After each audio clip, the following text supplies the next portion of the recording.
आज दुनिया में घमंड बढ़ रहा है, दुनिया में गुरूर बढ़ रहा है। गुरूर इसीलिए बढ़ रहा है कि नेक लोगों के पास उठना बैठना बंद हो गया। अब लोगों का उठना बैठना गुंडों के साथ हो गया। लोगों की दोस्ती चोरों और डकैतों से है।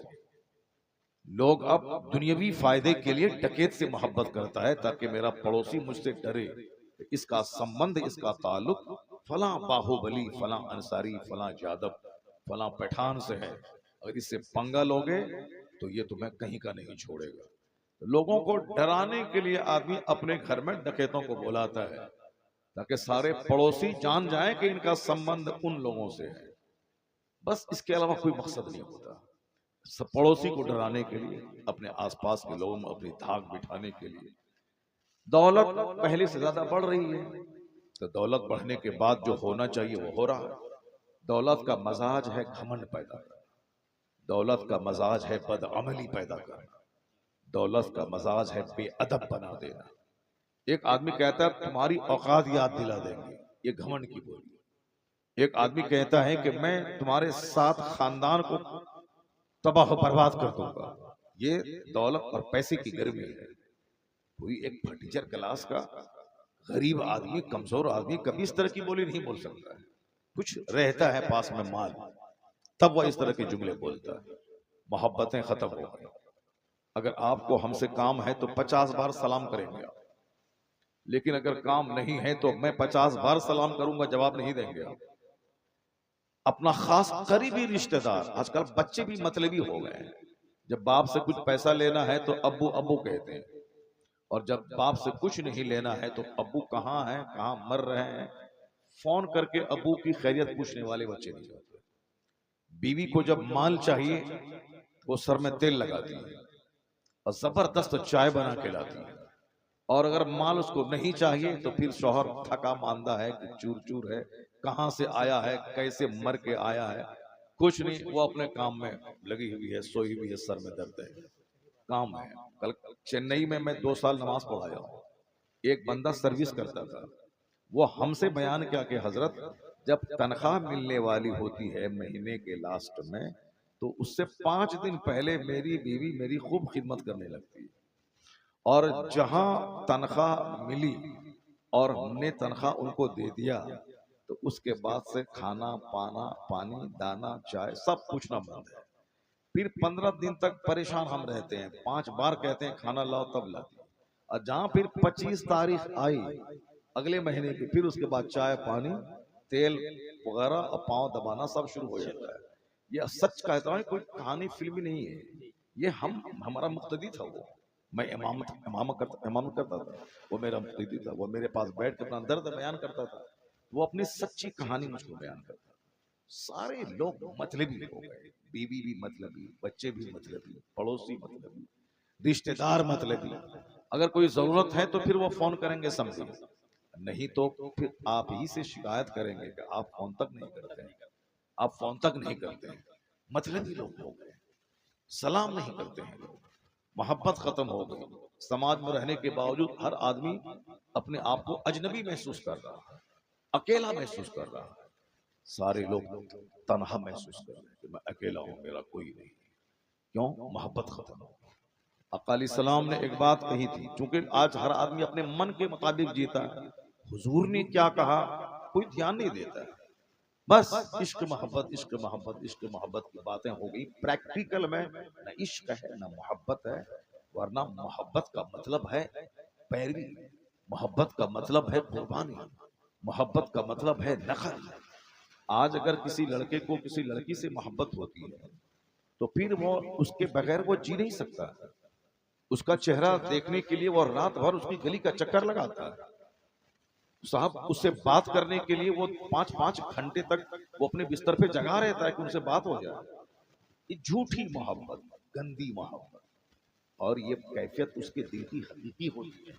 क्योंकि अगर दिल मोहब्बत हो गई तो फिर उसके देखे बगैर वो जी नहीं सकता, उसके देखे बगैर वो रह नहीं सकता, उसे बात किए बगैर वो रह नहीं सकता, और कोई नसीहत नहीं सुनना चाहता है वो। एक बहुत बड़े बुजुर्ग थे, उनको किसी एक लड़की से इश्क हो गया था, बहुत बड़े बुजुर्ग थे। अब उनसे इतनी मोहब्बत हो गई थी कि अब उनकी एक झलक देखने के लिए कड़ाके की सर्दी में पूरी रात इशा की नमाज से लेकर के फजर की नमाज तक उनकी गली में बर्फ गिर रही है, बर्फ गिर रही है। ये इराक और इराक की ठंडी, बर्फ गिर रही है। लेकिन चूंकि इस कदर शदीद मोहब्बत उससे थी, एक झलक देखने के शौक में पूरी रात बर्फ गिरती रही, वो सहता रहा। यहां तक कि जब फजर की अजान हो गई और उजाला फैल गया, लोग मस्जिदों की तरफ आने लगे, वो ये समझा कि ईशा की अजान हो रही, वो समझा कि ईशा की अजान हो रही। लेकिन जब सवेरा फैला तो अरे तो दिन निकलने वाला है, अजान, ईशा की अजान समझा। इस शदीद मोहब्बत का ये असर है। 8 घंटे बर्फ में नहाता रहा, फजर की अजान होती रही, मगर इंतजारे दीदार में 8 घंटे को वह 1 घंटा समझते हुए ईशा की अजान समझ रहा। दिल में एक चोट लगी, एक दर्द पैदा हुआ। एक झूठी मोहब्बत में पूरी रात तुमने गुजार दी, यहाँ तक कि बर्फ गिरने का एहसास तक नहीं हुआ। काश ये लंबी रात अल्लाह की इबादत में गुजारे, काश ये लंबी रात अल्लाह की इबादत में गुजार देते तो कितना मर्तबा तुम्हारा बुलंद हो गया होता। अंदर से नदामत हुई, शर्मिंदगी हुई, दिल ने बहुत ज्यादा उसको झंझोड़ा। वो नहाया धोया, तौबा किया, मस्जिद में गया, कहा इलाही मुझे माफ कर दे, मैं एक झूठे झूठे इश्क के चक्कर में पूरी रात गुजार दी, दर्द का एहसास तक नहीं हुआ, बर्फ गिरती रही, महसूस नहीं हुआ। काश ए अल्लाह वो हकीकी मोहब्बत में तुझसे कर लिया होता और फिर मेरी जिंदगी में ऐसी रोशनी होती कि मैं उस उजाले में जिंदगी के सारे लम्हात गुजार देता। इलाही जो हुआ सो हुआ, अब मैं तौबा करता हूँ, अब मैं तुझसे सच्ची मोहब्बत करने का वादा करता हूँ। अब वो बंदा ऐसा अल्लाह से इश्क किया, ऐसी मोहब्बत अल्लाह से की, अब किसी दुनियावी माशूक की मोहब्बत में गली का चक्कर नहीं लगाता, हमेशा अल्लाह की मोहब्बत से सरशार होकर मस्जिदों में महवे सजदा रहता था, महवे इबादत रहता था। उनकी जिंदगी में चूंकि इनकलाब आना था, जिंदगी में बहुत बड़ा झटका जब लगता है तब जिंदगी में आदमी इनकलाब पैदा होता है। आदमी ये चोर था मगर आज नमाजी बन गया, जरूर जिंदगी में कोई बहुत बड़ा शौक लगा होगा, बहुत बड़ा झटका लगता है। ये आदमी डकैत था और ये आदमी आज बड़ा नमाजी बन गया, हाजी बन गया। उनकी जिंदगी में कुछ न कुछ ऐसा इंसिडेंट होता है, ऐसा वाकया पेश आता है जिससे उसकी जिंदगी में यू टर्न आता है, बंदा वहां से मोड़ ले लेता है, बंदा सच्ची तौबा करता है। अभी एक शख्स कल बोल रहा था, जरा गौर से सुनिएगा, किस कदर जुनून है बदअकीदों के दिमाग में। कहा कि एक सच्चा वाकया अभी 1 महीने के अंदर का, उन्होंने हमसे ये बताया कल की रात, क्योंकि 3 घंटे मेरी तकरीर हो चुकी थी लंबी, और एक बहुत बड़ा मजमा था, जितने लोग अभी हैं इससे कई गुना बड़ा मजमा था, बहुत बड़े लोग लोग बहुत ज्यादा लोग थे। तो उस तकरीर के बाद उन्होंने मेरी तकरीर सुनने के बाद कहा हुजूर एक मैटर आप और इजाफा कर लीजिएगा उसमें। जब मैं क़यामगाह पे आया तो उसने बताया कि चूंकि आप फिक्री बातें लोगों को बताते हैं ताकि लोगों को शौक पैदा हो, लोग सोचने पर मजबूर हो, तो एक पॉइंट हमसे और ले लीजिए। मैंने कहा कौन सा पॉइंट है? कहा अभी 1 महीने की बात है, मेरे गांव के बगल में एक सुन्नी लड़का दियोबंदी गांव में उसकी एक आदमी की गाय चोरी कर लिया। सुन्नी लड़का, सुन्नी सुन्नी सुन्नी मुसलमान है, बहुत शराबी हैं, पापी हैं, बदकार हैं, बहुत सारे लोग हैं, बहुत सारे, बहुत तरह। ऐसा थोड़ी कि सुन्नी जो है वो सबके सब पक्का नमाजी, पक्का मुत्तकी, और देवबंदी के मुकाबले में सुन्नी तो कम नमाजी होता है, क्योंकि उसके यहाँ 24 घंटे नमाज की फजीलतें बयान की जाती हैं। फजाइल अमाल है तो ये है वो है, फजर छोड़ने का ये नुकसान, ज़ोहर छोड़ने का ये नुकसान, असर छोड़ने का ये नुकसान, जमात छोड़ने का ये नुकसान, जमात से नमाज पढ़ने का ये फायदा, नमाज की ये फजीलत। उसकी पूरी मोटी मोटी किताब में बुखारी, मुस्लिम, अबू दाऊद, तिरमिजी से सारी हदीसें नकल करके वो सामने वाले के बीच में बयान करता है। तो बड़ा चौपट से चौपट आदमी भी नमाजी बन जाता है, क्योंकि जब बार बार कहा जाएगा कि नमाज नहीं पढ़ने वाला आदमी का अंजाम फिरौन के साथ होगा, यह हदीस में आया है। बेनमाजी का अंजाम हामान के साथ होगा, यह हदीस में आया है। बेनमाजी का हश्र कारून के साथ होगा, यह हदीस में आया है। तो अब जब आदमी सुनेगा कि बेनमाजी का अंजाम फिरौन के साथ होगा, वो फिरौन के साथ जहन्नम जाएगा, तो अब तो आदमी तो है, सीना तो हिलेगा, तो फिर वो आदमी झुक जाता है, नमाज पढ़ने लगता है। नहीं, हमको फिरौन के साथ जहन्नम नहीं जाना, हमको तो सिद्दीकीन सालेहीन शुहदा के साथ जन्नत जाना। जब बार बार ये बातें बताई जाती हैं तो बंदा नमाजी हो जाता है। अब वो बार बार बताता है कि हुजूर ने फरमाया है कि जो जानबूझकर नमाज छोड़ा वह कुफ्र के करीब पहुंच गया। अब उसका बंदा जब सुनता है तो कहता है, अरे अरे हम तो मुसलमान हैं, काफिर तो होंगे नहीं। काफिर होने का मतलब है खरबों साल आग में जलना। मुसलमान है, थोड़ा बदअमल हो गया, मरने के बाद तो बख्शिश की उम्मीद है कि या तो अल्लाह माफ कर दे अपने फजल से, या फिर गुनाह की सजा काटने के बाद जन्नत जाएगा। लेकिन अगर कोई काफिर होके मर गया, चाहे दुनिया का प्रधानमंत्री क्यों ना हो, वहां तो खरबों साल आग में जलना होगा। ये इतना जबरदस्त पॉइंट है कि बंदा इस पर अगर नजर रखे, वो दुनिया के सारे सुख सुविधाओं को त्याग करके वो आखिरत की तैयारी में लग जाएगा। मगर चूंकि आज माँ भी अपने बच्चों को आखिरत की बात नहीं बताती, बाप भी अपने बच्चों के सामने आखिरत की बात नहीं बोलता है, सब दुनिया की बात बोलता है। हम ऐसे लोगों को जानते हैं जो स्टेज पर 20 साल से है, 40 साल से है, मगर नमाजी नहीं बन पाया। नमाजी नहीं बन पाया क्यों? उधर तवज्जो नहीं है उसकी, या उसके दिमाग में शैतान डाल दिया है कि बगैर नमाज पढ़े भी जन्नत मिल जाएगी। उनके दिमाग में यह बात है कि बगैर नमाज पढ़े भी जन्नत मिल जाएगी। तो इसलिए से वो दिन रात तकरीरों की महफिल में रहता है, तकरीरों की मजलिस में रहता है। 40 साल से स्टेज पर है तो क्या मतलब है, वो क्या करता है, गाता गाता बजाता है? नहीं नहीं, स्टेज पर है तो तकरीरें सुनता है, मगर वो गौर से सुनता नहीं। स्टेज पर बैठा है, मोबाइल चला रहा है, स्टेज पर बैठा है, वो साहब दिमाग कहीं दूसरी तरफ है, खैनी खा रहा है, गुटखा चबा रहा है, दिमाग दूसरी तरफ है, वो तो 100 साल भी बैठेगा, नमाजी नहीं बनेगा। जो गौर से तकरीर सुनेगा, अगर आखिरत के पॉइंट पे गौर करेगा, अगर आदमी है, दिल जिंदा है, तब तो वो आखिरत की तैयारी का शौक पैदा हो जाएगा। क्योंकि बार बार सुनने के बाद आदमी का दिल ही तो है, पत्थर तो नहीं है, पसीज जाता है। लेकिन चूंकि वो गौर से सुनता नहीं। अब जरा सुन देखिए, ये हमारा आदमी है जो 40 साल से स्टेज पे है, महफिल में है, मगर नमाज ही नहीं बना, नमाजी नहीं बना। अब जरा ये कहानी सुनिए जो कल उन्होंने बताया। सुन्नी नौजवान देवबंदी गांव की गाय चोरी कर लिया। उसी टाइप का होगा वो, चोरी करना, जुआ खेलना, ये उसी टाइप का होगा। सुन्नी गांव में हर तरह के लोग रहते हैं, कोई नमाजी है, कोई अरबपति है, कोई गरीब है, कोई मजदूर है, कोई दिन रात जुआ खेलने वाला है। तो उसी तरह का लड़का था सुन्नी गांव का, नमाजी नहीं था। वो गाय चोरी कर लिया। अब इत्तेफाक से पकड़ा गया। जब पकड़ा गया तो उस लड़के को पकड़ करके गांव में देवबंदी गांव के लोगों ने पकड़ के रखा उसको। मुखिया, सरपंच, गांव के पंच लोग, सारे लोग आए, प्रधान और सब। अब इसका फैसला क्या होगा? इन्होंने गाय चोरी की है, अब बिल्कुल रंगे हाथों पकड़ा गया है। अब ऐसा नहीं कि इल्जाम है, नहीं, रंगे हाथों पकड़ा गया है, चोरी करते हुए पकड़ा गया है। अब क्या होगा इसका?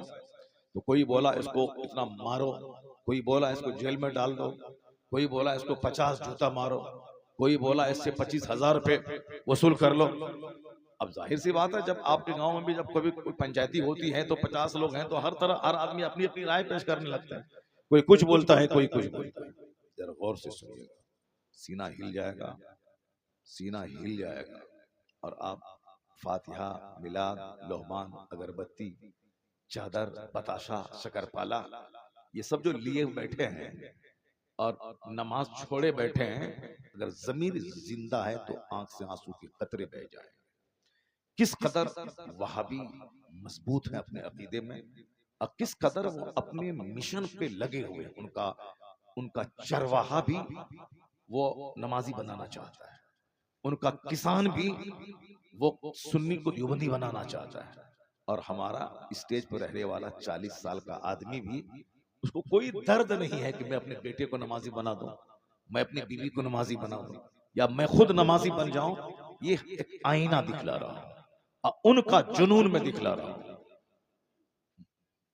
उसको पकड़ के रखा, कोई बोला मारो, कोई बोला जेल डालो, कोई बोला पुलिस वाले को बुलाओ, कोई बोला उठ बैठ करवाओ, कोई बोला थूक चटवाओ, कोई कुछ बोला, मगर जिसकी गाय चोरी किया था उसने कहा कि नहीं साहब, हमारा फैसला ये है, ना इसको उठ बैठ करवाया जाए, ना इसको थूक चटवाया जाए, ना इसको मारा पीटा जाए, ना इसको जेल में डाला जाए।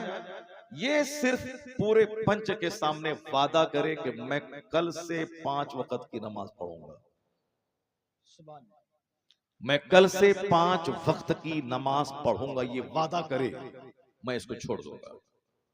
अब जिसकी गाय चोरी हुई है वो खुद ही ऐसा कह रहा है, वो बंदा को मौका मिला, चूंकि कोई मारना, काटना, जेल डालना, 10,000 रुपए जुर्माना, इस तरह की बातें हो रही थी। अब ये सच इनको लगा कि ये बात बहुत आसान है, मगर ये बहुत भारी बात कह दिया। कहा कि ये लड़का सुन्नी है और ये नमाजी नहीं है, ये सिर्फ नमाज पढ़े, वादा करे सारे पंच के सामने कि मैं नमाज पढ़ूंगा, और ये हमारी जमात के पीछे नमाज ना पढ़े, हमारी मस्जिद में नहीं आए।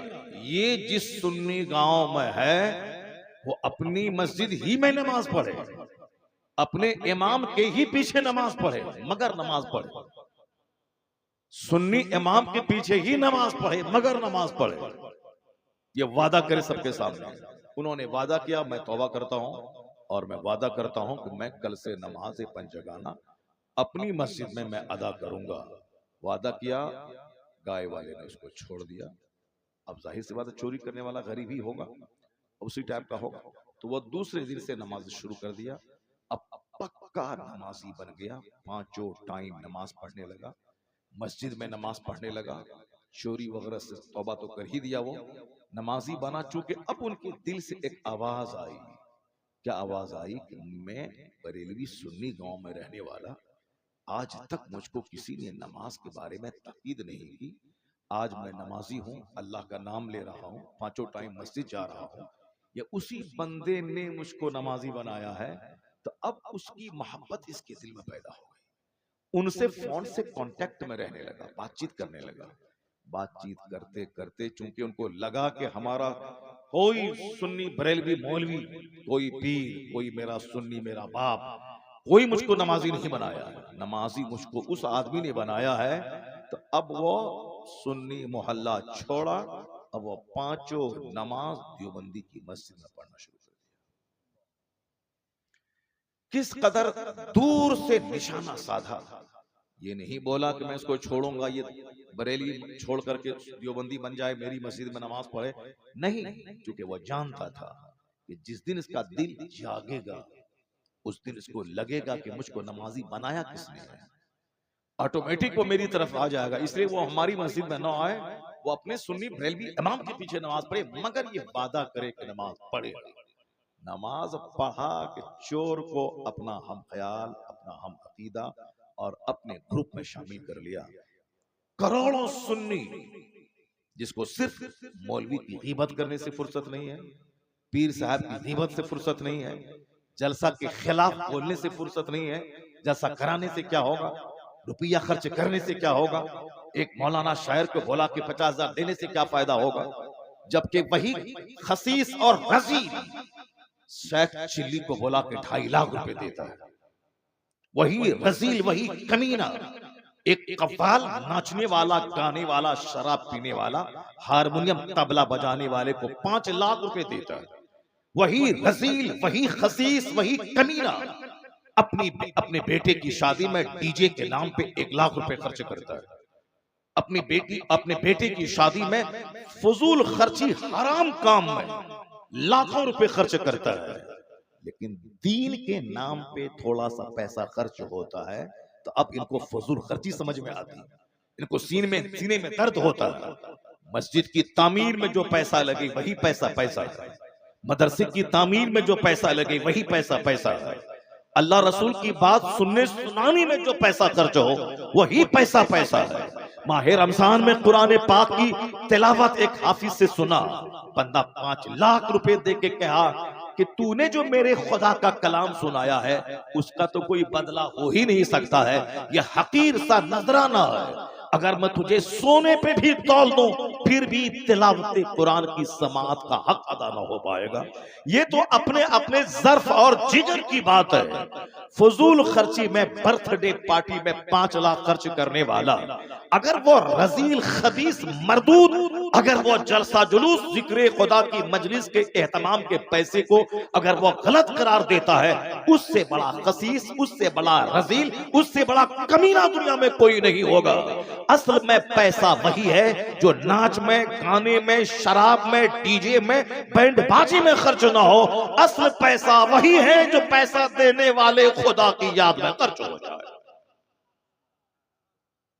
समाज में कैसे कैसे लोग रहते हैं। हमारे लोगों को जुनून है मदरसा के उजाड़ देने का, हमारे लोगों को जुनून है इमाम को मस्जिद से भगा देने का, हमारे लोगों को जुनून है जो जलसा 50 साल से होता आ रहा है उसके बंद कर देने का, हमारे लोगों को जुनून है अपने गांव समाज के सारे बच्चों को इंजीनियर, डॉक्टर, प्रोफेसर, दारोगा, पुलिस और आर्मी में ले जाके सबको जहन्नमी बना देने का।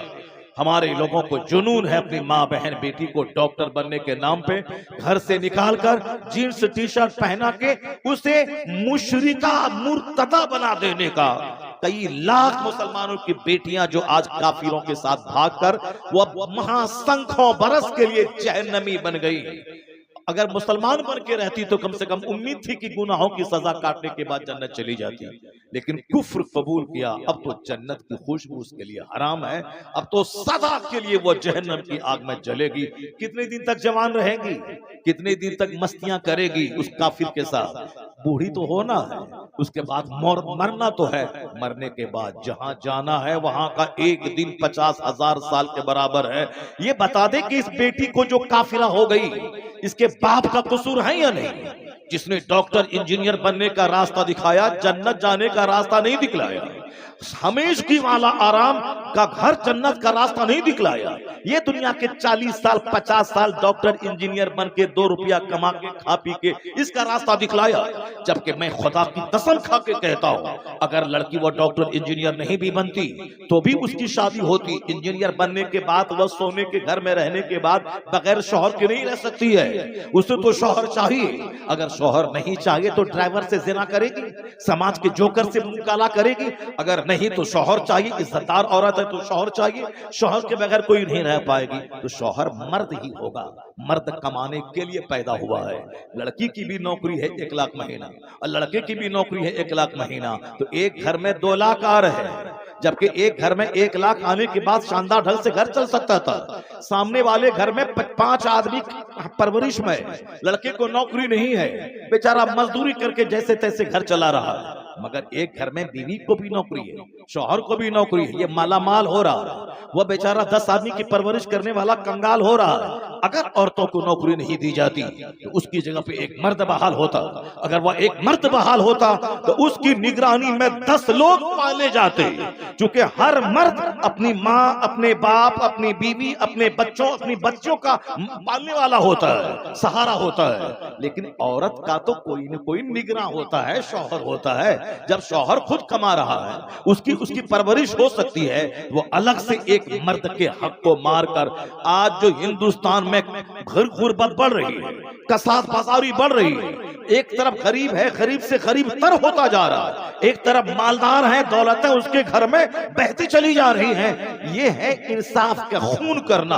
अगर 1 करोड़ औरतें अगर सर्विस में हैं, अगर वो सर्विस से हट जाएं, 1 करोड़ मर्द उसकी जगह सर्विस में आ जाएं, तो 10 करोड़ लोगों की परवरिश होगी। क्योंकि हर मर्द की निगरानी में 10 लोग होते हैं। मगर क्या कीजिएगा, दिमाग तो चूंकि चौपट हो चुका है गवर्नमेंट का और दुनिया के लोगों का। ये मर्द को, औरतों को शाना बशाना चलाने के लिए, ज़िनाकारी बढ़ाने के लिए, उर्यानियत बढ़ाने के लिए, फहाशी बढ़ाने के लिए आज कोर्ट में ज़िना, थाने में ज़िना, कचहरी में ज़िना, रात में जो पुलिस वाला पेट्रोलिंग करता है वहां ज़िना, साहब स्कूल में ज़िना, हॉस्टल के तहखाने में ज़िना।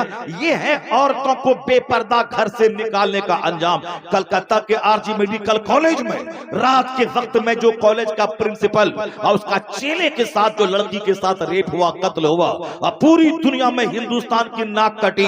ये क्या है? मेडिकल कॉलेज में जना और MBBS डॉक्टर के साथ उस देना और कॉलेज का प्रिंसिपल देना करे, ये बताएं कि बेपर्दगी ने कहां तक पहुंचाया। इसी का नाम डेवलपमेंट है, इसी का नाम तरक्की है, इसी का नाम विकास है कि दुनिया में शराब बढ़ गई और ज़िना बढ़ गया, इसी का नाम डेवलपमेंट है। और ज़िना बढ़ेगा, हमने तो हदीस में यहां तक पढ़ा है, इतना ज़िना बढ़ेगा कि रास्ता चलते लोग जिस ज़िना करेंगे कोई टोकने वाला ना होगा, कोई बुरा समझने वाला ना होगा। जैसे आज हाफ पैंट पहन के औरतें चल रही हैं और कोई कहने वाला नहीं है, लोग देख देख के मजा ले रहे हैं, उसी तरह कल ज़िना होगा चाय की दुकान पे, पान की दुकान पे, रेलवे स्टेशन पर, एयरपोर्ट पर, मजलिसों में कोई नहीं बोलेगा, बोलेगा ये चलता है, यह फैशन का हिस्सा है। जैसे खैनी खाना, गुटखा खाना, सिगरेट पीना, रास्ता चलते पियानो बजाना, जैसे सीटी बजाना, छेड़खानी करना, बेपर्दा चलना, टी शर्ट पहन के चलना, फटा हुआ जींस पहन के चलना, पूरे जिस्म को नंगा करके चलना आज फैशन बन चुका है। उसी तरह कल ज़िनाकारी भी फैशन बन जाएगी। जिस तरह कुत्ता कुतिये के साथ करता है, उसी तरह मर्द औरत के साथ रास्ता चलते करेंगे, कोई टोकने वाला नहीं होगा। और मैंने यहां तक पढ़ा है और उसका आगाज हो चुका, अभी जो कुछ हो रहा है दुनिया में यह उसी का आगाज है। और अब बहुत जल्द वह वक्त आने वाला है, क्योंकि जब ज़मीर जिंदा रहेगा तब ना बंदा गुनाह को गुनाह समझेगा, और जब ज़मीर ही मर चुका होगा तो उसे निकाह बोझ लगेगा, ज़िना अच्छा लगेगा। अपनी बीवी हूर जैसी उसको बुरी लगेगी और दूसरों की काली कलोटी बेटी उसकी तरफ उसका नशा होगा। प्यार के नाम पे बलात्कार का माहौल जब आज पैदा हो ही चुका है, 4 बच्चे की औरतें ड्राइवर के साथ भाग रही है, 4 बच्चे की माँ साहब भाग रही, पोता पोती वाली ये साहब नानी बनने वाली वो भाग रही है, तो आखिर वो दिन आने में कितना टाइम लगेगा? वो तो आ ही चुका है। आप जो आज गार्डन में, पार्क में और तन्हाई की जगहों पे जो कुछ हो रहा है वो मजलिसों में होगा। एक बंदा अगर कह देगा उसको ये करना ही था तो जरा दीवार के पीछे कर लेते, तो वह बंदा अगर कोई कह देगा वह उस जमाने के वलियों का सरदार सिद्दीक कहलाएगा। यानी इतना भी टोकने वाला कोई नहीं होगा कि ये क्यों कर रहा है। अगर कोई कह दिया कि ऐसा करना ही था, दीवार के पीछे कर लिए होते, वह उस जमाने का सिद्दीक होगा, वह उस जमाने के वलियों का सरदार होगा।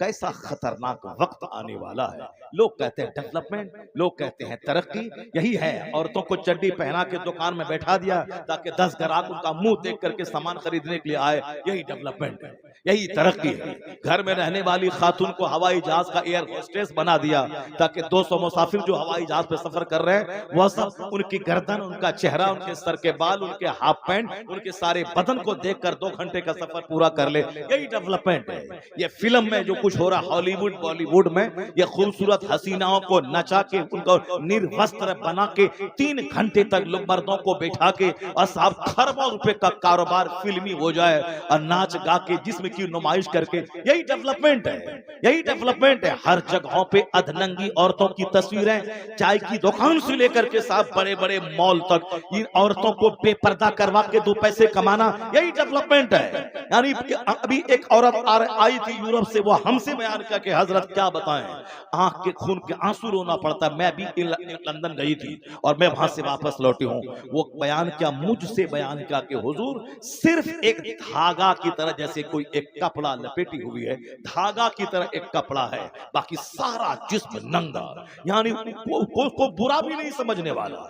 अब फिर वो कहती कि क्यों मैं वहां चला गया, ऐसे मनाजिर को मैंने क्यों देखा, जबकि मर्द अंदर में टी शर्ट है, उसके ऊपर में शर्ट है, उसके ऊपर में कोट है, क्योंकि कोट और पैंट पहनने का रिवाज चला दुनिया में, पूरी दुनिया में। सारे लोग शादी ब्याह में कोट पैंट पहनते हैं, साहब सारे नेता अमेरिका यूरोप के सारे नेता मर्द वो साहब पहने हुए हैं कोट पैंट और अंदर में शर्ट है। ये मर्द जो अगर वह जींस नहीं बल्कि वह बनियान पहन के रहता तो भी कोई तूफान नहीं मचता, क्योंकि मर्द अगर बनियान पहन के कोई तूफान मचने वाला नहीं है। मर्द सिर्फ नाप से लेकर के यहाँ घुटने तक उसके सतरे औरत है, इसका छुपाना फर्ज है।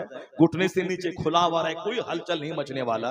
नाप से ऊपर भी मर्द का बदन खुला रहे, न औरतों में कोई हलचल मचने वाली है, न मर्द में कोई हलचल मचने वाला है। मगर औरतों की पिंडली, औरतों की गर्दन, औरतों का चेहरा, औरतों की पेशानी, उनकी आंखें, उनकी नाक, सारा जिस्म ऐसा है कि जिसको देखने के बाद मर्दों के दिल में हलचल मचता है। इसीलिए पर्दे का कानून है। और उसके एक कशिश मर्दों में रख दी गई है।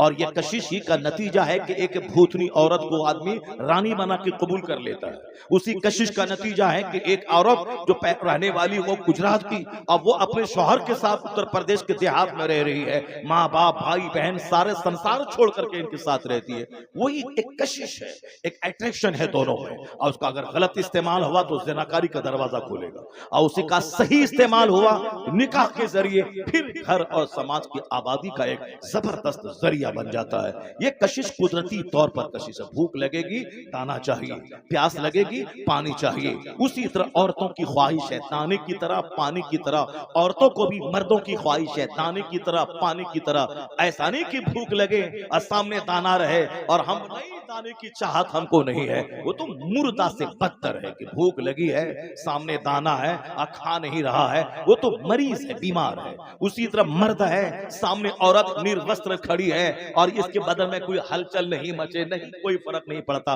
वो तो नामर्द है, हिजड़े से बदतर है। क्योंकि इंसान जहां है, मर्द जहां है, मर्दानगी जहां है, वहां तो कशिश है, वहां तो औरतों की ख्वाहिश है। उसी ख्वाहिश को सही लगाम देना है, सही रास्ता देना है। शैतान के नाम पे ज़िना होता है, मगर रहमान के नाम पे अगर अजनबी औरत को अपने निकाह में ले लिया गया, उसी का नाम निकाह है। वहां से सवाब का दरवाजा खुलता है, औलाद पैदा होती है, दुनिया के चलने बसने का एक जबरदस्त इंतजाम हो जाता है। इसी हरामकारी को रोकने के लिए निकाह का तरीका है, मगर लोग आज निकाह को बोझ समझ चुके हैं। आज इस तरह जमीर मर चुका है आदमी का कि साहब वो हरामकारी चाहत से कर रहा है। आने वाले वक्त में ये सिस्टम भी खत्म हो जाएगा। इसी का नाम दुनिया ने डेवलपमेंट रख दिया है। यानी खूब शराब पिए पानी से ज्यादा तरक्की है, खूब नंगा नाचें तरक्की है, और शादी ब्याह के नाम पे करोड़ों रुपए को बर्बाद करें, यही डेवलपमेंट है। आधा खाएं 1000 रुपए की प्लेट, आधा खाएं आधा फेंकें, यही डेवलपमेंट है। वो वक्त आने वाला है। हदीस माया है कि दाने की इज्जत करो, और रोटी गिरे नीचे तो उसको नीचे से उठा के खा लो। दाने की इज्जत करो, वरना मुस्तफा फरमाते हैं, नाइबे परवरदिगार कहते हैं कि जिस कौम से दाना रूठ जाता है, रोटी रूठ जाती है, दोबारा नहीं आती है। यानी अगर रोटी रूठ गई, वो चाहे 50 दरगाहों पे जाके चूतड़ रगड़ के आ जाए, पेशानी रगड़ के आ जाए, नहीं होगी। जब अल्लाह नाराज होता है तो चाहे वो 1 लाख दरगाहों पे जाके पेशान सर पटक के रह जाए, नहीं मुराद पूरी होगी, नहीं उसकी तकदीर का दरवाजा खुलेगा और नहीं खुशहाली आएगी। मैंने बेशुमार लोगों को देखा, शुरू में अजमेर गए, मुराद पूरी हुई, उसके बाद मगरूर हो गए। मालूम है क्या हुआ? उसके बाद यही हुआ कि फिर बाद में जब सजा मिली, ऐसी सजा मिली, 50 बार अजमेर जाता है आता है, कुछ भी नहीं होने वाला है। सब कुछ करने वाला अल्लाह है, अल्लाह ही देने वाला है, अल्लाह ही रोकने वाला है, अल्लाह ही जिल्लत देने वाला है, अल्लाह ही इज्जत देने वाला है, अल्लाह ही हुकूमत देने वाला है, अल्लाह ही हुकूमत छीनने वाला है। ये जो हिंदुस्तान का मुसलमान रोता है कि ये आ गए वो आ गए ऐसा हो गया, कुछ नहीं हुआ है। ये हमारे जुर्म की सजा है कि एक जालिम हाकिम मुझ पर मुसल्लत है। मगर जिस दिन मुसलमानों की मस्जिदें आबाद हो गई, मुसलमानों का घर सजदे से आबाद हो गया, जिस दिन मेरा सारा काम अपने पैगंबर के फरमान के मुताबिक होने लगा, यही तो है कि तू मुस्तफा का गुलाम बन जा, अल्लाह तुझे दुनिया का इमाम बना देगा। वअदल्लाहुल्लज़ीना आमनू व अमिलुस सालिहात, ये अल्लाह का वादा है कि अल्लाह हैज प्रॉमिस, अल्लाह ने वादा किया है, अगर तुम ईमान लाए, अच्छा काम किए, जन्नत तो वहां मिलेगी, इस दुनिया में हुकूमत तुझको दे दी जाएगी। वअदल्लाहुल्लज़ीना आमनू व अमिलुस सालिहात लयस्तखलिफन्नहुम फिल अर्द, अल्लाह तुम्हें इस जमीन में बादशाहत अता करेगा। और अल्लाह ने अपना वादा सच्चा करके दिखलाया। अरब का बकरी चराने वाला, अरब के ऊंट चराने वाले, अरब के खाना बदोश, वह गरीब जो अरब में कोई फसल पैदा नहीं होती थी, मगर मुस्तफ़ा जान रहमत पे जब से उन लोगों ने ईमान लाया, जब से कुरान पाक की तिलावत और कुरान पाक के निज़ाम को दुनिया में नाफिज करने का जुनून दिमाग पे चढ़ा के अपना अरब छोड़ के अपने वतन से बेवतन हो गए, तालीम कुरान आम करने के लिए रूम चले गए, ईरान चले आए, हिंदुस्तान चले आए, तो अल्लाह ने ईरान भी दिया, अल्लाह ने रूम भी दिया, अल्लाह ने बेशुमार ममालिक दुनिया में दिए, और आज 1500 साल में आधी दुनिया से ज्यादा हिस्सों पर मुसलमानों को सल्तनत अल्लाह ने दी। आज भी 63 से ज्यादा ममालिक, मोर देन 60 कंट्रीज, 60 ममालिक से ज्यादा ममालिक पे मुसलमानों का कब्जा है, जहां कलमा पढ़ने वाला हुकूमत कर रहा है। आज पूरी दुनिया में मुसलमानों के एक धमक 200 से ज्यादा ममालिक में मौजूद है। जो अरब से सूरज निकला था, जो अरब के खाना बदोश और बद्दू, वो इस्लाम की खिदमत करने के लिए अपने वतन से बेवतन हो गए। मोहम्मद इब्ने कासिम अरब छोड़ के हिंदुस्तान आ गए, खालिद इब्ने वलीद सैफुल्लाह बन के इस्लाम का काम करने लगे, साद इब्ने वकास अरब छोड़ के रोम की तरफ चले गए। इतने औलिया सालिहीन बुजुर्गान दीन की मेहनतों ने वो रंग लाई। अल्लाह की खास अता हुई कि पूरी दुनिया पे हुकूमत कायम हो गई, मस्जिदें बनने लगी, मदरसे बनने लगे, खानकाहों की तामीर होने लगी, लाइब्रेरीज दुनिया में बनने लगी। आज अगर दुनिया में कॉलेज है, मुसलमानों की देन है। अल्लाह की कसम 500 साल पहले हिंदुस्तान का एक कॉलेज नहीं था, एक यूनिवर्सिटी नहीं थी। अगर थी भी एक यूनिवर्सिटी तो वह बुद्धिस्टों की शिक्षा और दीक्षा का एक केंद्र थी। मगर JNU, AMU, PHU, Banaras Hindu university, जितनी भी यूनिवर्सिटी हैं सबकी उम्र है 200 साल, 250 साल, 150 साल, 100 साल।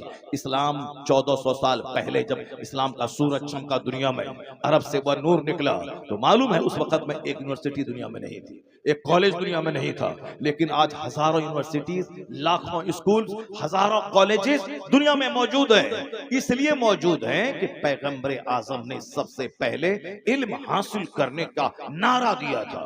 उतलबुल इल्म वलौ कान उतलबुल इल्म मिनल महद इलल लहद। Obtain knowledge from the cradle to the grave. Obtain knowledge whether you find it in China.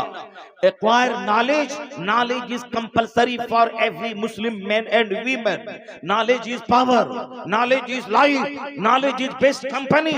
यानी जितनी भी इल्म की फजीलतें आज के दुनियादार हुक्मरान बयान करते हैं कि इल्म ताकत है, इल्म रोशनी है, इल्म जेवर है, इल्म साथी है, इल्म हथियार है, इल्म डेकोरेशन है, इल्म आर्म है, जितनी बातें आज दुनिया के बड़े बड़े पढ़े लिखे लोग करते हैं, वो सारी बातें अपने मन से नहीं गढ़ के, वो सारी बातें मुस्तफा ने 1400 साल पहले दुनिया को बता दी है। वो बातें मुस्तफा की हैं और ये अपनी बातें कह के दुनिया वालों के सामने बयान कर रहे हैं। यह एहसान इस्लाम का है, पैगंबर आजम का है कि आज दुनिया में स्कूल्स हैं, कॉलेजेस हैं और पढ़ने पढ़ाने की बातें हो रही है। यह एहसान मुस्तफा की आमद का है कि आज दुनिया इल्म के नूर से जगमगा रही है।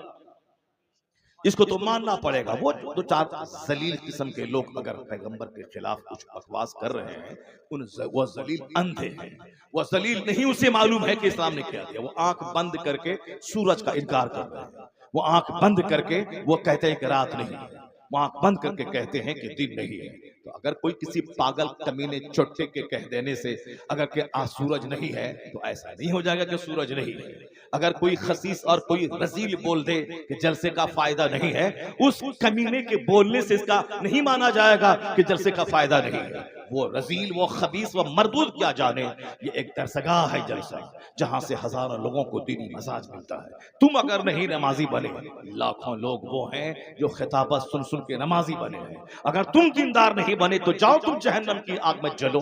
मगर बेशुमार लोग हैं जो उलमा की सोहबतों में दीनी गुफ्तगू सुनकर जन्नती बन गए हैं, इस्लामी सोच के हामिल बन गए हैं। मेरे जैसे कमजोर किस्म के आदमी के पास तो बेशुमार फोन आते हैं कि आपकी तकरीर सुनने के बाद मैं नमाजी बन गया हूं, मैं कज़ा नमाज कज़ाए उम्री के तौर पर अदा कर रहा हूं, मैं साहब अब गाने बजाना छोड़ दिया हूं, मैं तकरीर बगैर सुने सोता नहीं हूं। जब मेरे जैसे कमजोर आदमी के बयानात का यह असर है, जो बड़े बड़े लोग हैं, जो मुत्तकी परहेजगार लोग हैं, जो तहज्जुद गुजार लोग हैं, जो बड़ी बड़ी खानकाहों के बड़े बड़े सच्चादा नशी हैं, जिनके हजारों और लाखों मुरीदीन का जाल दुनिया में नेटवर्क फैला हुआ है, उनसे कैसा फायदा होगा? तो किसी के चिल्लाने बुल्लाने से या किसी के बकवास कर देने से इस्लामी बेनिफिट्स को नकारा नहीं जा सकता है। और ये जादू सबके सर चढ़ बोलता है।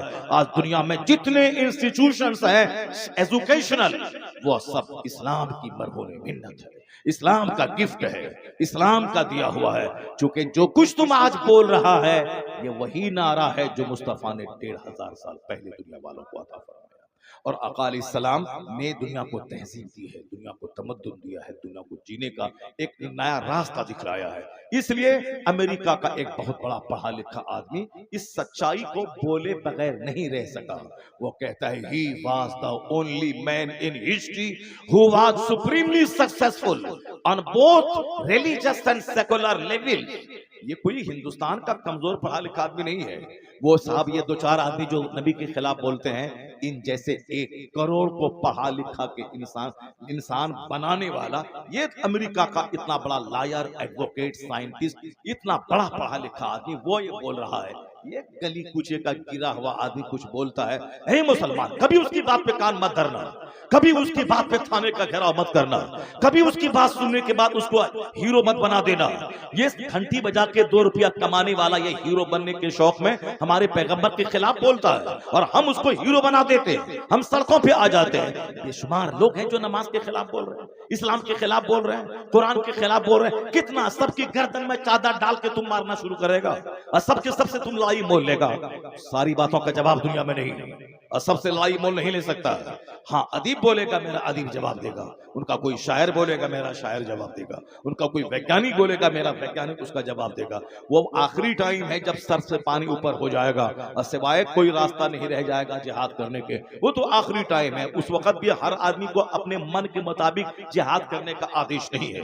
जुल्म मिटाने के लिए, शिर्क मिटाने के लिए और अपने ईमान को बचाने के लिए आखिरी मरहले में जब उसके अलावा कोई चारा ना रह जाए तो फिर हमारा जो इमाम है, हमारा जो आलिम है, हमारा जो इस्लामी बादशाह है, हमारा जो रहबर है, उनके आदेश पे वो सब काम होता है। ऐसा नहीं कि निकले मैदान में पत्थर फेंकने लगे, यहाँ देने लगे, वहां देने लगे।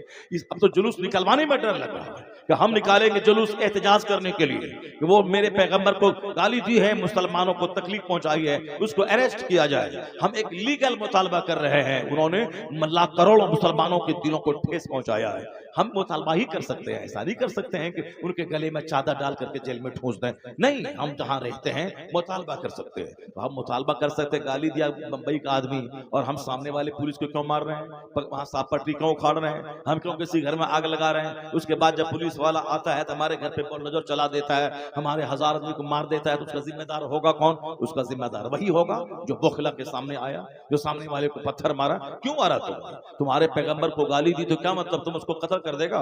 तुम जिस मुल्क में रहता है उस मुल्क के कानून के हिसाब से तुमको सिर्फ प्रोटेस्ट करना है, उसकी मुखालफत करनी है, पुरअमन जुलूस निकालना है, उसकी गिरफ्तारी का मुतालबा करना है, हुकूमत वक्त से कहना है ये जुल्म है, ये जुल्म सहा नहीं जाएगा। हमारा कोई आलिम राम के खिलाफ बोला, हमारा कोई आलिम सीता के खिलाफ बोला, हमारा कोई मौलवी आपके आपके आपके धर्म के बानी के प्राइवेट लाइफ को खंगाला, उनकी शादी के बारे में बोला? नहीं बोला। तो फिर तुम क्यों बोला? तेरा आदमी क्यों बोला? हमारे पैगंबर की अच्छी बातों को नहीं बोल सकता है। उन्होंने जो दुनिया को दिया है, जो गिफ्ट, जो इंपैक्ट दुनिया पे छोड़ा है, जो ब्लेसिंग्स दिया है, अगर तुम्हारा सीना उतना चौड़ा नहीं है कि उन सारी अच्छाइयों को सुन के पढ़ के तुम लोगों के सामने बयान कर सको, तो कम से कम चुप तो रहो, उनकी प्राइवेट लाइफ में दखल अंदाजी तो मत करो। हमारे पैगंबर ने 11 शादी की। क्या तुमको मालूम है कि अरब ममालिक में शादी का क्या महत्व है, शादी के क्या असरात होते हैं? 25 साल की जवानी में 40 साल अधेड़ औरत से निकाह कर रहे हैं। अब 50 प्लस जाने के बाद अगर 12 साल की खातून से निकाह कर रहे हैं तो समझना तो होगा। जहां के 16 साल की 1000 खूबसूरत तरीन औरतों से मुस्तफा निकाह कर सकते थे। और अरब का कल्चर था उस टाइम में 1400 साल पहले 100 शादी करना, 150 शादी करना, 300 शादी करना अरब का माहौल था। अगर हुजूर से ज्यादा खूबसूरत कोई नहीं था दुनिया में तो सारे लोग चाहते थे कि मेरी बेटी इनके निकाह में जाए। मगर हुजूर ने उस जमाने में 25 साल की जवानी में 40 साल अधेड़ औरत जो 2 शौहर से बेवा हो चुकी थी, उनको जब आपने शादी किया उनसे, इसका मतलब है कि आपकी शादी का मतलब ख्वाहिश को पूरा करना सिर्फ नहीं है, शादी का मतलब है बेवाओं को सम्मान देना, बेवाओं को एक नई जिंदगी देना, बेवाओं को आत्मसम्मान देना, बेवाओं को इज्जत नफ्स देना, बेवाओं को खुशियां मनाने का मौका अता करना। अब अगर कयामत तक किसी बेवा की शादी होगी होगी तो एहसान मोहम्मद अरबी का माना जाएगा कि हुजूर ने कहा, अब प्रैक्टिकल में बेवा से शादी करके बता दिया। उस उम्र में, जिस उम्र में आपके हुस्न की कसम, हुस्न की बहार, आप हुस्न की खैरात चांद लेता था, सूरज लेता था। हम लोगों ने मुस्तफा को नहीं देखा है, लेकिन जिसने मुस्तफा को देखा है उनका स्टेटमेंट आज तक किताब में मौजूद है। हजरत अबू हुरैरा कहते हैं, सरकार का कांधा ऐसा था जैसे किसी चांदी को ढाल दिया गया हो। हजरत अनस कहते हैं, मुस्तफा का चेहरा ऐसा था कान्ना शम्सा तजरी फी वजहिही, गोया हुजूर के चेहरे में सूरज तैर रहा हो। ये जिन लोगों ने देखा उनका स्टेटमेंट है, उसमें कोई नमक मिर्च लगाया नहीं गया। हू बहू जो उसका स्टेटमेंट है वो है। हजरत जाबिर इब्ने समूरा कहते हैं कि राय तो हम चांद को देखते थे, 14वीं रात का चांद, यानी जिस दिन वो 14वीं रात का चांद, 14th नाइट, 14वीं रात का चांद, मून ऑफ 14th नाइट, जो एक ही दिन चांद जवान होता है। बाकी जिस दिन उगा हुजूर के कहने की माने, फिर थोड़ा बड़ा थोड़ा बड़ा थोड़ा बड़ा, 14वीं रात को फुल जवान होता है। फिर 15वीं रात से घटना शुरू है, डाउनफॉल, 1 इंच 2 इंच, घटते घटते फिर सूखी हुई टहनी की माने बारूक हो गया। कहते हैं जाबिर इब्ने समूरा, 14वीं रात का चांद चमक रहा था, हुजूर मेरे सामने थे, सरकार के जिस्म अक़दस पे एक चादर थी जिसमें सुर्ख रंग की धारी थी। मैं कभी हुजूर को देखता था और कभी चांद को देखता था, तो फैसला किया दिल ने कि मुस्तफा का चेहरा चांद से ज्यादा खूबसूरत है। वह वजहू अहसनो मिनल कमर, उनका चेहरा चांद से ज्यादा खूबसूरत है। अरब के लोग तमन्ना करते थे कि काश मोहम्मद अरबी से मेरी बेटी का अक़्द हो जाए, मेरी नस्लें फख्र करेंगी, मगर उस खूबसूरती का नमूना शख्स जैसा हुसैन जमील न पैदा हुआ न क़यामत तक पैदा होगा। हुजूर ने 40 साल अधेड़ औरत से पहली शादी 25 साल की उम्र में किया। इसका मतलब है उस शादी में हिकमत है बेवाओं को सम्मान देना, बेवाओं को इज्जत देना।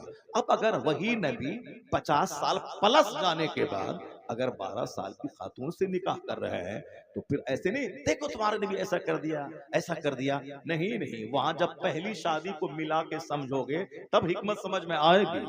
जब शादी की तमन्ना थी उस वक्त तो 40 साल अधे, और जब 50 प्लस जाने के बाद ऐसे भी ख्वाहिश आदमी की नेचुरली घट जाती है, औरतों की चाहत 50 साल के बाद कम हो जाती है।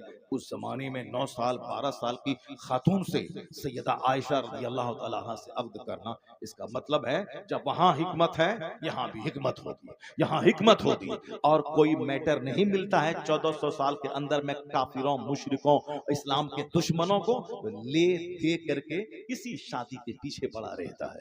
सरकार की जितनी बीवियां हैं उन तमाम बीवियों में सारी बीवियां बेवा थी, अक्सर बीवियां बेवा थी या कुछ तलाकशुदा थी। एक बीवी आपकी सिर्फ कुंवारी थी जो सैयदा आयशा थी। वह हुजूर ने अपनी चाहत से नहीं किया था, अल्लाह ताला जनाब जिब्राइल अमीन के जरिया हुजूर के ख्वाब में सैयदा आयशा का चेहरा दिखला के ये कहा था अल्लाह की पसंद है कि इससे आप निकाह कर ले। तो सैयदा आयशा की शादी हुजूर ने चाहत से नहीं की थी। ये 9 साल 10 साल की है और हमारी सारी बीवियां तलाकशुदा हैं और बेवा हैं, एक खातून चाहिए मुझको जो कुंवारी मिल जाए। नहीं नहीं, वो अल्लाह की पसंद थी, कायनात के खालिक की पसंद है। और जिसने मुस्तफा को नबी रसूल और सारे रसूलों का सरदार बनाया, उस खुदा की पसंद है ये, इसलिए पसंद है। हिकमत वहां यही थी, जिस तरह सारी शादी हिकमतों से भरी है। एक खानदान है मदीने में जो कहता था इस्लाम मिटा देंगे, जो कहता था इस्लाम के पैगंबर को कत्ल कर देंगे, जो कहता था इस्लाम का साथ देने वाले मुस्तफा के सहाबा को निगल जाएंगे। लेकिन उस खानदान की एक बेवा खातून से हुजूर ने शादी कर ली, वो खातून रजामंद हो गई। और जब उस खानदान की बेटी मुस्तफा के निकाह में आई और हुजूर के अखलाक, हुजूर के किरदार, हुजूर के तमाम कमालात को देखने के बाद जब वो खातून अपने खानदान के बाप दादा के सामने बयान किया, तो पहले तो वह लोग सोचा था कि मोहम्मद ऐसे हैं वैसे हैं, लेकिन जब अपनी बेटी की ज़बानी हुजूर की खलवत, हुजूर की जलवत, हुजूर की तन्हाई की सारी दास्तान सुनी, सारा कबीला कलमा पढ़ के मुस्तफा का गुलाम। ये है मुस्तफा की शादी की हिकमत, ये है हुजूर की शादी की हिकमत। खालिद इब्ने वलीद जैसा सैफुल्लाह अल्लाह की तलवार। मालूम है कि मैदान ओहद में 70 सहाबा शहीद हो गए थे। जो जंग जीती हुई थी वो जंग की बाजी हारी गई। मुस्तफा ने कहा था तीर अंदाजों से कि यहाँ खड़ा रहेगा, यहाँ जगह छोड़ के मत जाना, चाहे जंग जीते या हारे तुम ये जगह छोड़ के मत जाना। और जब जंग जीत गए मुसलमान, उन लोगों में से किसी ने कहा कि अब तो जंग जीत गए तो अब यहाँ रहने का कोई मतलब नहीं है, अब हमें भी माल गनीमत लेना चाहिए। इसको छोड़ के कुफार भाग चुके हैं। मगर किसी ने मना किया कि हुजूर ने कहा है कि चाहे जंग जीतें या हारें ये जगह नहीं छोड़नी है। मगर लोगों ने अपनी अक्ल से ये समझा कि हुजूर तो दुश्मनों को रोकने के लिए हमको खड़ा किया था ताकि दुश्मन यहाँ से दाखिल ना हो। मगर अब वो बात तो रही नहीं, क्योंकि अब तो जंग जीत चुके हैं हम, इसलिए वह लोग चले गए मैदान जंग। तो वही खालिद इब्न वलीद थे जो पीछे से घूम करके उसी रास्ते से दोबारा अंदर घुस के वो खतरनाक अटैक किया। 70 सहाबा शहीद हो गए। जीती हुई जंग बज़ाहिर शिकस्त में तब्दील हो गई। आका अलैहिस्सलाम जख्मी हो गए, आपके दंदाने अक़दस शहीद हो गए, आप लहूलहान हो गए, आप पहाड़ के ऊपर में एक गड्ढे में आप वहां नीचे चले गए। इस और काफिरों ने अफवाह फैला दी, इस्लाम के पैगंबर शहीद हो गए। वही खालिद इब्न वलीद जो इतना बड़ा रोल अदा किया था मैदान ओहद में। जब सरकार अलैहिस्सलाम उनकी फूफी हजरत उम्मे मैमूना से जब आपने शादी किया मक्कतुल मुकर्रमा में, तो फिर फूफी जब मुस्तफा के निकाह में चली गई तो और अपनी फूफी की जबानी जब सरकार की दास्तान सुनते हैं तो इतना बड़ा कारनामा अंजाम देने वाला काफिरों की तरफ से इतना बड़ा बहादुर, वो मुस्तफा के पास आके कलमा पढ़ के मुशर्रफ इस्लाम हो गया। सैफुल्लाह, अल्लाह की तलवार, ये है मुस्तफा की शादी की बरकत। और आज भी किसी खानदान की दुश्मनी को खत्म करने के लिए शादी एक बहुत बड़ा जरिया है।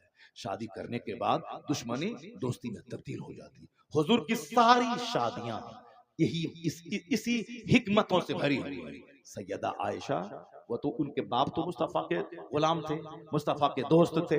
सफर में, हजर में, मक्का में, मदीना में, बदर में, ओहद में हमेशा बिल्कुल साए की तरह मुस्तफा से रहे जुड़े हुए सिद्दीक़ अकबर। अब उन्होंने अपनी बेटी को सरकार के निकाह में दिया और उस पर वह नाज करते रहे कि मेरी बेटी को मुस्तफा ने कबूल कर लिया है। अगर हुजूर जबरन ऐसा करते ख्वाहिश की वजह से तो कभी सिद्दीक़ अकबर अपनी बेटी को नहीं देते। अब मक्का के उस वक्त के सारे लोग उस निकाह को बुरा समझते, लेकिन न किसी ने बुरा समझा, क्योंकि के मुताबिक शादी थी। अब 10 साल के बाद जवान हो या 15 साल के बाद जवान हो, जवान होने के वो शौहर के काबिल है। और वहां का कल्चर है कि वहां चूंकि जमीन गर्म, आबो हवा गर्म, वहां आज भी लोग शादी करते हैं। आज भी एक एक आदमी के 50-50 बच्चे होते हैं। वहां मायूब नहीं माना जाता, वहां की तहजीब का हिस्सा है। अब सैयदा आयशा शादी कम उम्री में हुई, जवान होने के बाद रुखसती हुई और आप हुजूर के हरम सरा में तशरीफ लाएं। हिकमत यही थी कि सरकार ने हम कयामत तक का पैगाम दिया कि क्या करना है क्या नहीं करना है। मर्दों के कानून, उसूल और ज़ाब्ते मस्जिद नबवी के मेंबर से जो आपने कहा, अबू हुरैरा ने नकल किया, अब्दुल्ला इब्ने उमर ने नकल किया, अब्दुल्ला इब्ने मसूद ने उसको याद रखा। लेकिन सरकार जब अपनी बीवी के हुजरे में रहते थे, जब वहां 10-12 घंटे आपके गुजरते थे, वहां हुजूर ने क्या बोला, वहां हुजूर ने क्या कहा, क्योंकि सरकार के सारे इरशादात एक मार्किंग स्टोन है, हमारे लिए लाइट का काम करते हैं। औरतों के बारे में मखसूस कवानीन, उसूल और ज़ाब्ते हैं, वो जो सरकार मस्जिद नबी की मेंबर से नहीं बोल सकते हैं। वो खवातीन के बीच में आप कह सकते हैं आपकी सारी बीवियां या तो 40 साल प्लस है, 40 प्लस है। 40 प्लस जाने के बाद कुव्वते याददाश्त आदमी की कैसी होती सबको मालूम है। एक बीवी तो चाहिए जो गेट बाय हार्ट करने वाली हो, जो जबरदस्त कुव्वते याददाश्त हो, जो मेमोरी पावर उसकी हाई हो। हुजूर जो बोले उसको याद कर ले।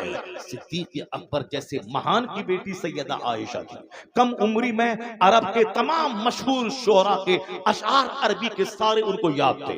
अरबी मुहावरात पे दस्तरस हासिल थी, कुव्वते याददाश्त गज़ब की थी। जब सरकार के निकाह में आई, हुजूर की एक एक बातों को उन्होंने गेट बाय हार्ट किया। हदीसों को याद किया, सरकार के फरमान को सीने में जगह दिया, और जब हुजूर पर्दा फरमाए, पर्दे में रहकर आप सहाबे कराम को जो एक फकीहा, मुहद्दिसा, आलिमा, मुफस्सिरा बनकर जो पैगाम सुनाना शुरू किया, लोगों ने यही कहा, शरीयत हमारी अधूरी रह जाती अगर मेरी मां आयशा मुस्तफा की निकाह में नहीं आती। आज मर्दों के कानून वाज़े हैं, औरतों के कानून वाज़े हैं। आज अगर शरीयत मुकम्मल है तो एहसान उम्मुल मोमिनीन आयशा सिद्दीक़ा रज़ियल्लाहु ताला।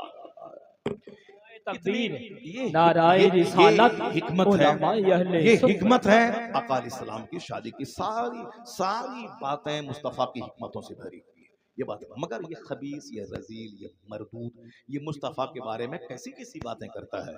अब इनकी बातों का जवाब यही है कि अमेरिका का डॉक्टर माइकल हार्ट कैसी उन बातों को फैलाई, उसकी बातों को अपने घर की दीवार में लिख ली, उस बातों को अपने स्कूल में लिखी। अगर ये रामगिरी जैसा खबीस अगर नबी के बारे में गलत बोलता है, नुपुर शर्मा जैसी खबीसा बोली, तो अब लड़ने की जरूरत नहीं है, सड़क पे आने की जरूरत नहीं है। ये बताना है कि तेरी औकात तो कुछ नहीं है, मगर जो दुनिया का सबसे बड़ा विद्वान है, जो दुनिया का सबसे बड़ा पढ़ा लिखा आदमी है, उसने मेरे पैगंबर के बारे में क्या कहा। तेरी हैसियत तो कुछ नहीं है। मगर डॉक्टर माइकल हार्ट कहता है, he was the only man in history who was supremely successful on both levels, religious and secular। Mustafa के बारे में डॉक्टर माइकल हार्ट कहते हैं, अमेरिका का सबसे बड़ा पढ़ा लिखा, वो कहते हैं इस रुए जमीन का, इंसानी तवारीख का, ह्यूमन हिस्ट्री का, मानव इतिहास का एक लौता इंसान मोहम्मद अरबी है जो मजहब और सियासत दोनों सतह पर सबसे ज्यादा कामयाब तरीन शख्स हुआ। He was the only man in history who was supremely successful on both levels, religious and secular। Bombay में प्रोटेस्ट करने वाले रामगिरी जैसे कम पढ़े लिखे आदमी, जलील आदमी को हाईलाइट करने और पूरी दुनिया में शोहरत दिलाने का काम करने वाले, इनके पीछे इस तरह के हजारों लाखों लोग हैं, इस तरह के हजारों लोग हैं जो बंद कमरे में मुस्तफा के खिलाफ बोलते हैं। तो हम सबके दरवाजे पे जाके कान लगा के सुन करके गुस्से में आके साहब आप उसके खिलाफ उसको हीरो नहीं बना दे, नहीं। बहुत सारी बातें अनसुनी की जाती है। वइज़ा ख़ातबहुमुल जाहिलून क़ालू सलामा। अल्लाह कहता है ये मुसलमान जब जाहिलों की बात सुनते थे तो दूर से ही कहते थे सलाम, तो पर उनकी हर बात का जवाब नहीं देते थे। तो सारी बातों का जवाब नहीं है, आज उनकी बातों का जवाब यही है। हिंदुस्तान के राष्ट्रपिता तुम नहीं हो, गांधी जी हैं।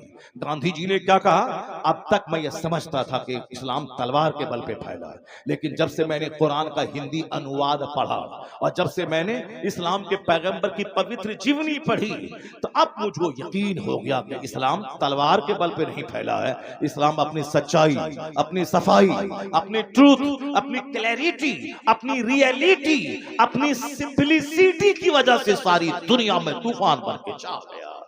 इस्लाम अपनी सच्चाई की, अपनी सफाई की और पैगंबर आज़म की सादगी, उनके अखलाक की बुलंदी की वजह से सारी दुनिया में इस्लाम बादल बन के छा गया। ये बातें बताने की जरूरत है। इसी हिंदुस्तान का एक हिंदू डॉक्टर रामकृष्ण राव है, वो गैर मुस्लिम प्रोफेसर है। वो ये घंटी बजाने वाला, मंदिर का घंटी बजाने वाला नहीं है। ये डासना के मंदिर में जो अति नरसिंहानंद है, जो अपने जोकरों के बीच में हीरो बनने के लिए हमारे पैगंबर के खिलाफ अनाप शनाप बकता है, आज तो उस आदमी का जीना हराम हो जाना चाहिए, उसको जेल में डाल देना चाहिए। ऐसी खतरनाक बातें उन्होंने कह दी हैं जो बात 1400 साल में शायद किसी ने नहीं कही है, मगर उस खबीस मरदूद ने वो खतरनाक बात कह दी। मगर हमारी गवर्नमेंट 40 करोड़ मुसलमानों के जज्बात को नहीं समझ पा रही है, उसे जेल दे देना चाहिए, वरना हम तो गर्दन में तलवार नहीं चला सकते, हम तो चादर नहीं डाल सकते। बस हमारा दिल जख्मी है, मगर हम कह सकते हैं कि ये खंड जाने वाला, दूसरों के दान दक्षिण पे अपनी जिंदगी गुजारने वाला, क्या जाने मुस्तफा कौन है। रामकृष्ण हिंदू है, यूनिवर्सिटी का प्रोफेसर है, उसने मेरे पैर की शान में एक किताब दी, मोहम्मद प्रॉफेट ऑफ इस्लाम। उस किताब का एक चैप्टर में हजारों